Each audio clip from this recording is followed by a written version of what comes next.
Hey guys, I wanted to talk to you a little bit today about the tools we use to do a charcoal drawing. So we have our kneaded eraser, our blending tool, fine charcoal, and our charcoal pencils. And I want to begin by just talking a little bit more in depth, maybe in the beginning about the pencils, and then we'll talk about the fine charcoal a little bit more in the blending tool. So if you look at your pencils, these are General's brand pencils, but you'll notice that there's a number 4B and then a name, soft, 2B, medium, HB, hard. So this is describing the type of charcoal that you'll find in these pencils. What do I mean by that? Well, we talked earlier in the semester, maybe the first day, about thinking about a number line, maybe as a starting point. So with your number line, you're going to have like 0, 1, wait, that's a number 2. 1, 2, 3, 4. And then going in this direction, be -1, -2, -3, and -4. This is similar to maybe how we could think about the quality of charcoal or graphite. So the way any type of pencil can be thought of deals with a chart that kind of looks like this. So to simplify it, we have HB in the middle, and then the B's going in this direction. And over here it would be the H's. Now you're not going to have H's in charcoal, but it's helpful to know and be aware about them because they exist in graphite and in other mediums too. So as the charcoal or graphite goes in this direction, we could say that the quality of charcoal becomes harder and lighter. As the charcoal or graphite moves in this direction, we could say that the quality of charcoal becomes softer, or we could say that it becomes darker. What do I mean about softer? Well, I would really recommend just trying it out yourself, like getting a 4B pencil, getting a 4B graphite pencil, and just feeling it for yourself, feeling what level of, how soft is this pencil, how dark is it, what does it feel like tactily in your hands. So how I would verbally describe a 4B pencil beyond softer and darker is I would say that it almost feels kind of buttery. That's how soft it is. Versus a harder pencil, it's going to feel, scratchy, almost like the sensation you might get if you took a rock and just scratched it on the sidewalk. I know a lot of children do that, right? Or I think I've seen children do that. I went ahead and grabbed some of my graphite pencils to share with you. So I have a 5B graphite pencil here, and I have a 6H graphite pencil. So what you might notice is just how thin the harder pencil is and how thicker the softer pencil is. So that's an interesting difference. This is a 9 double XB, so a pretty dark pencil. And look at how thick the graphite is there. Here I don't think I have anything harder than a 6H at the moment, but you can surely see the difference between the thickness of the graphite there. But I pulled this 6H and 5B to just show you guys, it doesn't matter, and I'm not going to do this too aggressively, but it doesn't matter how hard this is me being quite hard and physical with this 6H pencil, and you can see that it doesn't go super dark. I'm going to quiet my voice for a moment so you can even hear the sound it makes on the paper.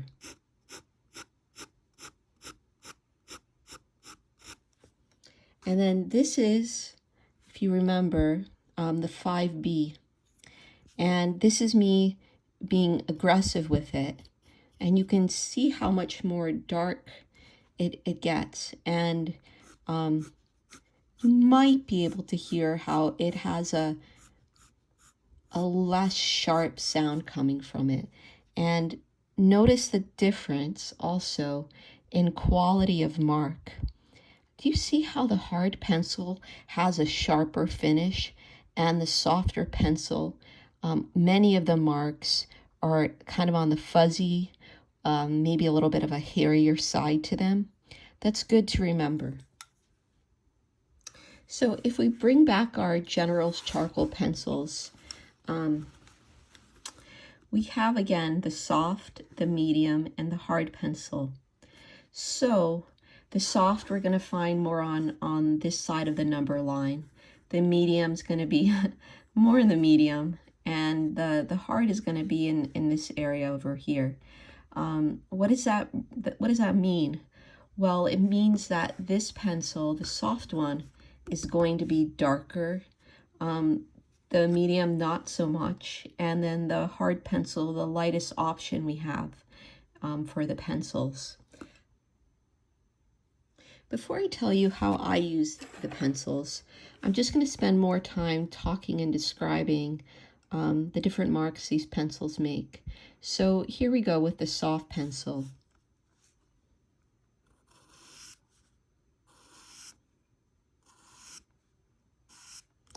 And how I would describe this, I would describe my soft pencil as being dark. And I'm going to say also, look at these lines. The lines are kind of fuzzy. I'm going to describe this, the soft pencil as being soft. These marks are soft and fuzzy. Then we're going to look at the medium pencil. So we're putting the soft pencil aside and now looking at the medium pencil. And we're going to test this out by making similar lines just down below.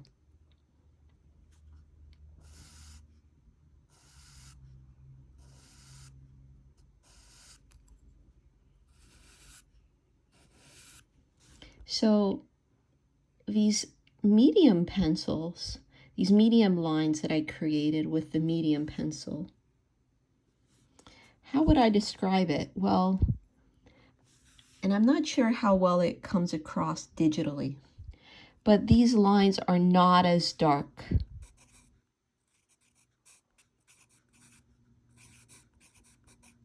So this is the medium pencil. And let me label this too. This is the soft pencil. So we see that they're not as dark, but also we notice that the lines are a little bit thinner. Many of them are a tiny bit sharper, but most noticeably is that they're thinner. And I'm going to say a little bit sharper. Again, look at the fuzzy quality, and this isn't quite as fuzzy down below. Let's look at the harder pencil now. So this says hard. Now we're going to do our same little test here.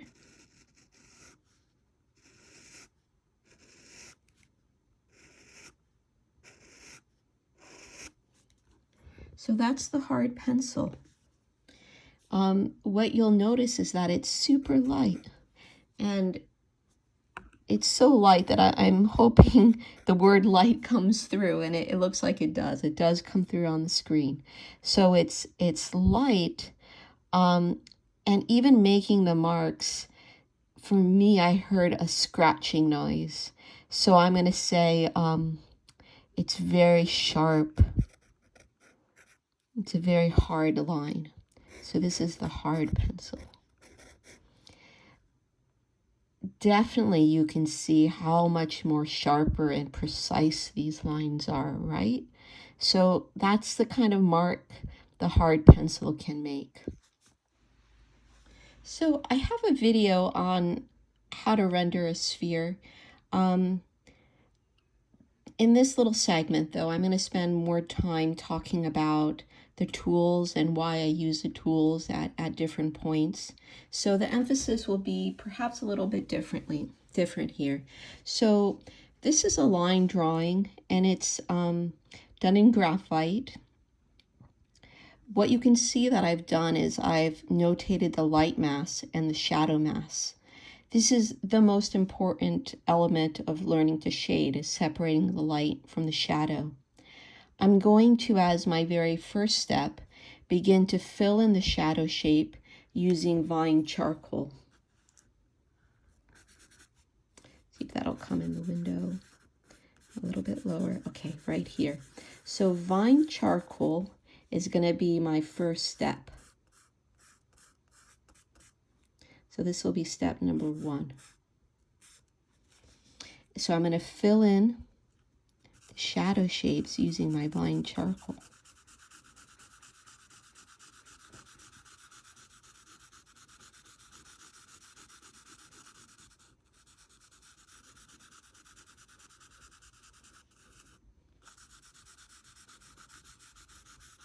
In this imaginary scenario, my backdrop is going to be quite dark. So this back wall here is imagined to be quite dark.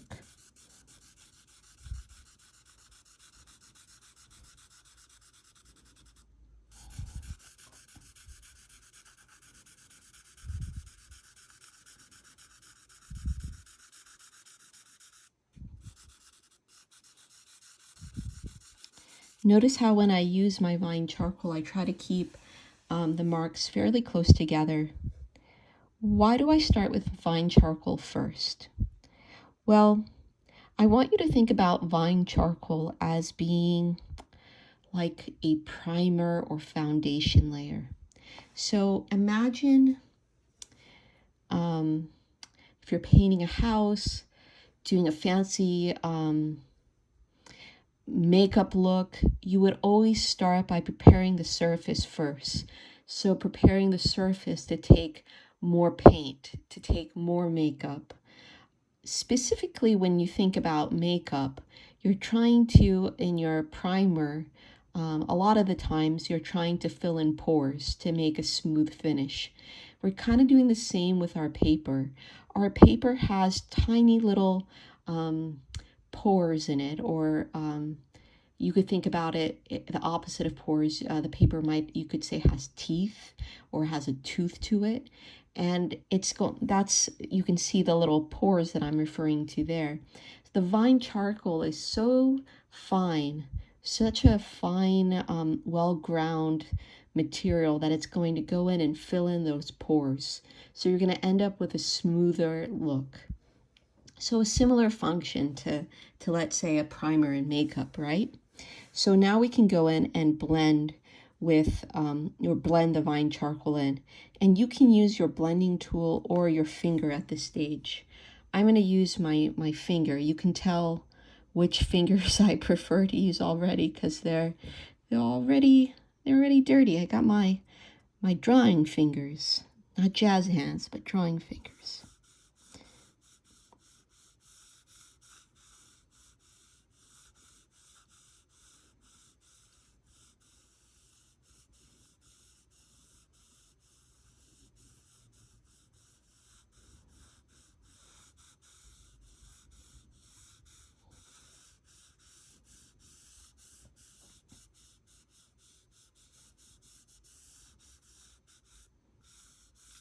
Okay, so that's layer 1.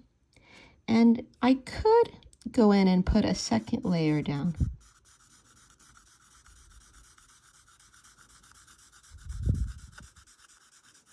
And I just have to be careful because remember that we don't want to do too much with the vine charcoal. I think I'm just going to do this. Well, let's do a layer over everything. I was going to focus just on the sphere, but let's just go ahead and take this to the next level, yeah?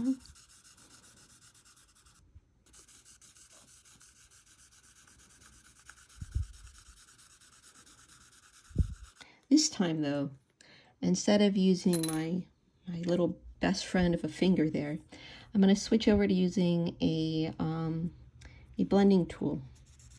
So with my blending tool, I'm going to hold it. You can see I'm holding it quite far away from the point, and I'm primarily going to be using it the side. It's not to say that I never do that, but it's just kind of a more rare thing. I'm using mostly the side.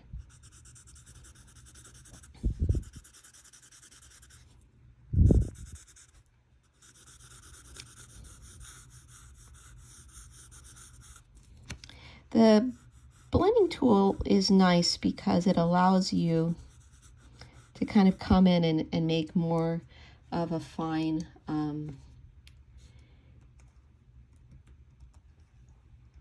well, I should say a more controlled blend.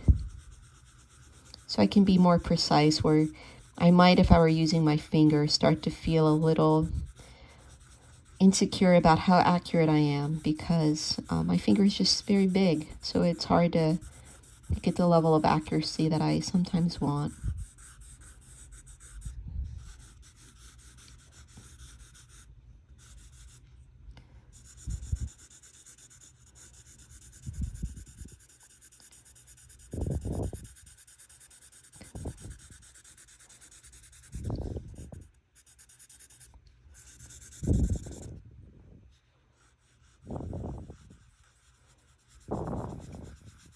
You can create kind of smaller moments, smaller transitions, what I call the crescendo effect sometimes at this point, where you see me making little circular movements, and that's going to create that crescendo effect that I always strive for.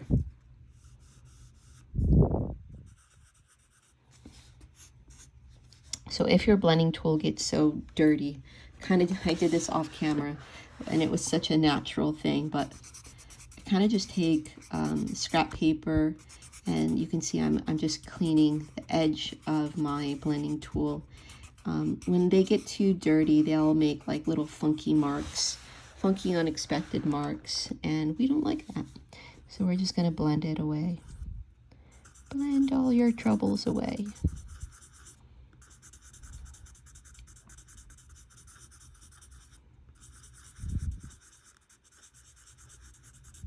And we also want to be careful not to get any charcoal on our lightest light, so I'm purposefully avoiding that area. So we have, just talking about shading now, we have in shading two main ways of making things look super round, super dimensional, super volumetric with shading. And one of them is that crescendo effect. So having very slight, slow gradients. So that's one device we can use. The other device is the coarse shadow. And I haven't developed that yet, but these two things are super important. Coarse shadow and the gradient. Okay. So to get back on focus here, we're talking about tools. So remember, we always start with the vine charcoal first. Think about the vine charcoal as being like a foundation or primer layer, where its main function is to fill in the pores, but know that it also just makes beautiful lighter values. So lighter values and to fill it in the pores of the paper. Next, I always go in with my soft pencil. So if this is step 1, maybe we could say step 2 for the soft pencil. And just to show you, this is the soft pencil. And it's going to be, remember, quite dark. But I like it because in practice, I find that the soft pencil blends the easiest and erases the best. So I'm going to come in and start just notating where I imagine some of my darkest darks would be. And I think, oh, I am on camera, but just barely, so let me move it down. And so sometimes if you lost the division of light and shadow, you can come in and redraw it using the vine charcoal. But look, I want you to notice that I'm super light-handed with this.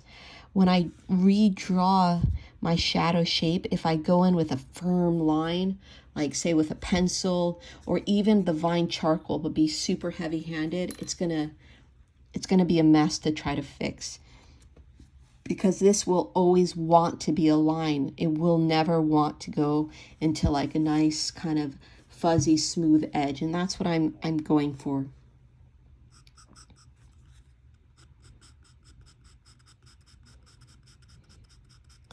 So I'm coming in, and this is the core shadow with my soft pencil, and I'm feathering the edge.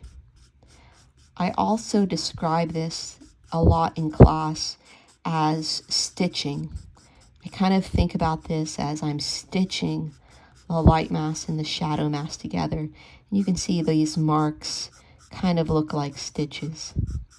I'm trying to keep my marks fairly close together because they blend better that way. If they're too widely spaced apart, then they don't blend as well, and you can just see the spaces. So try to keep your marks fairly close together. So this is the soft pencil, and now I'm going to come in with the blending tool, and I'm going to blend in the opposite directions of my marks.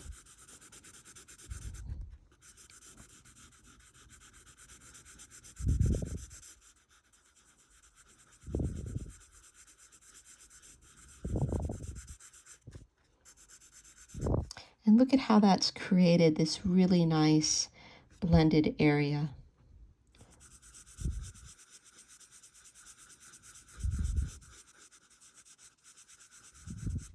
So I could continue layering this. And if you did want to see me complete a sphere, there's a video on that for sure. But that's me using the soft pencil. Now, when would I use the medium pencil? I use the medium pencil a lot when I want to do more detailed work. Remember, compared to the soft pencil, so this is the soft pencil,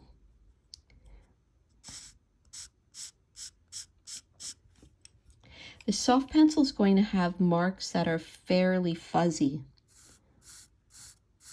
and thicker. The medium pencil is going to have marks that are fairly thinner. So if I wanted to tighten an edge, I would come in with the medium pencil. The medium pencil is also not going to erase or blend as easily. So if you wanted to make a mark that didn't blend away super easy, and there's a lot of times when I might want to do that, like with specific textures, I could come in with the medium pencil, get the shape in, and know that this is not going to move around as much as it would if it were a soft pencil.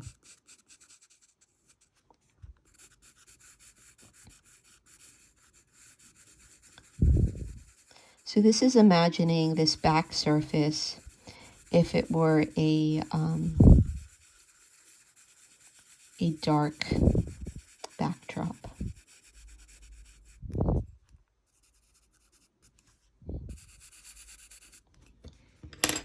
And I could come in with the blending tool .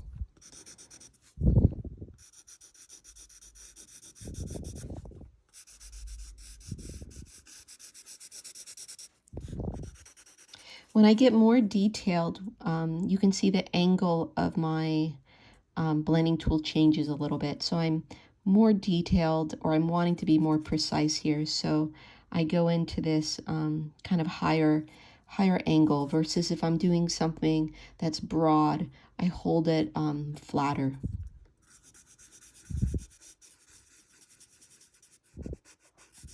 So that's a region where I might use the medium pencil to define or make an edge more crisp. You could also do that with the hard pencil. Now here's a light object meeting something dark, but you could do a similar thing but using the hard pencil if you had maybe a mid-tone object meeting something like a light background, or something something in the mid-tone value range. So let's just, for kick's sake, work a little bit. How about we work a little bit more in this area, and I can show you something mid-tone meeting something light. Like, how would I deal with that one particular edge? So let me develop this a little bit more. The shadow, just the shadow area. And I won't take up too much of your time here.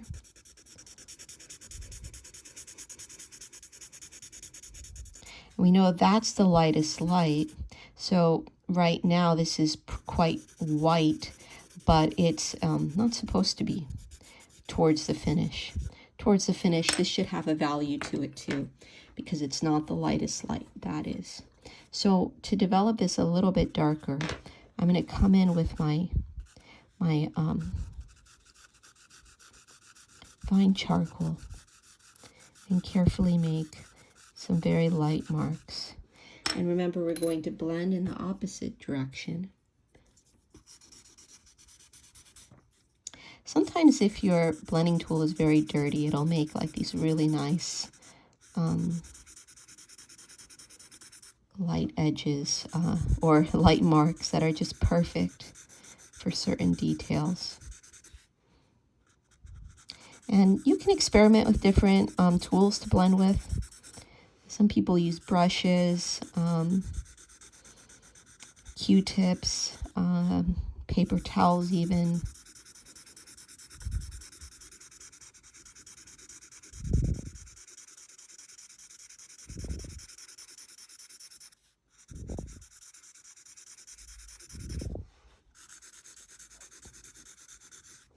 So here I go, and I wanted to make this edge feel a little fuzzy and soft. And you may like that, but I wanted to go for a tighter edge there. So if you wanted to make that edge tighter, this would be a good opportunity to use the hard pencil. I could come in and make this edge firmer, but the key is I don't want it to look like there is a physical line there. So I have to be careful with that. So I need to make it look like it's more a shape or a gradient. So that's where you see me come in right now and make more little circle marks. And it's helping to break up that line, so it reads more like a shape and less like a physical line. It's quite difficult to get rid of all of our lines. I feel like it's always a balance between sharpness and shape, and sometimes we do our best, but we are still left with a line, unfortunately.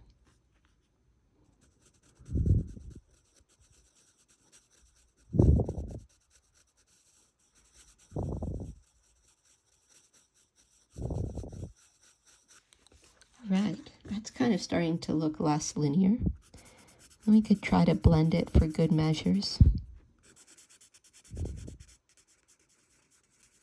But just keep in mind that the hard pencil is really not going to blend all too well. Another thing I sometimes use the hard pencil for is towards the end of my drawing, even on something dark. I feel like sometimes the vine charcoal still leaves like moments where the pores are still visible, I might take a hard pencil and really target those areas and make it just a little bit darker. And there's all sorts of creative ways where you could use the hard and medium pencil. This is really just to give you an understanding of what these pencils do so that you can think critically about when you might use these hard, medium, and soft pencils. So remember, the fun part about art is all the critical thinking that goes into it, the problem solving. So I'm just giving you an idea here, but there are many solutions to getting textures and interesting, believable volume. But this is just a very broad understanding of my technique and what I do. And I hope you'll find that helpful. Bye-bye.